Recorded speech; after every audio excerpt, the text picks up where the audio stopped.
台北市一个幼龄园的教保员伫2022到2023年期间涉嫌对囡仔骹来手来，而且佫甲伊性侵。调查的时阵，这个教保员甚至佫留伫校园内底。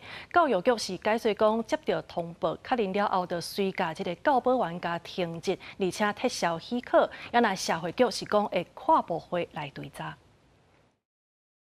老师有摸他屁股这件事情的时候。 妈妈伫3月时讲到查某囝8号幼儿园教保员不当对待，是感觉真毋甘。这个加害者是某一个幼儿园园长的后生。2022年到2023年期间，涉嫌不当去摸囡仔私密的所在。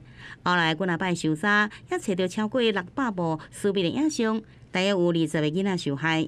2022年接到通报，却迟到2023年的7月才正式成立调查小组。这位老师在被调查当中，园方没有停职，导致于这段期间发生更多的悲剧。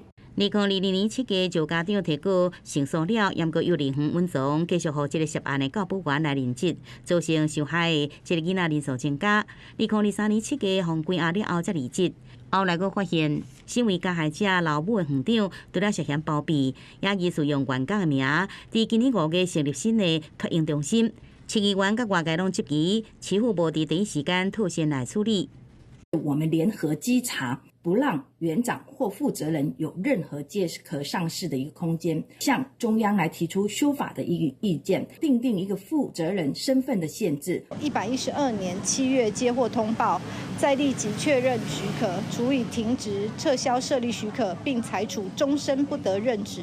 相关处理严当的指控跟事实是完全背离。学龄前的这个幼儿园阶段性平的案件的时候，应该去比照国小以上纳入由性平委员会来进行调查。政府机关可以找媒体工会的相关代表，集体事件的曝光上面，我们可以报道到什么程度？报道上面的一个框架。市府强调无拖延处理，中华司法的幼儿园所在已经换做其他幼儿园啊。社福团体呼吁，互性平法的调查机制会使扩大到学龄进前。也若离校看法对着媒体报道的机关，也应该有所来调整，才发度协助相关事件的监督甲有劲。记者综合报道。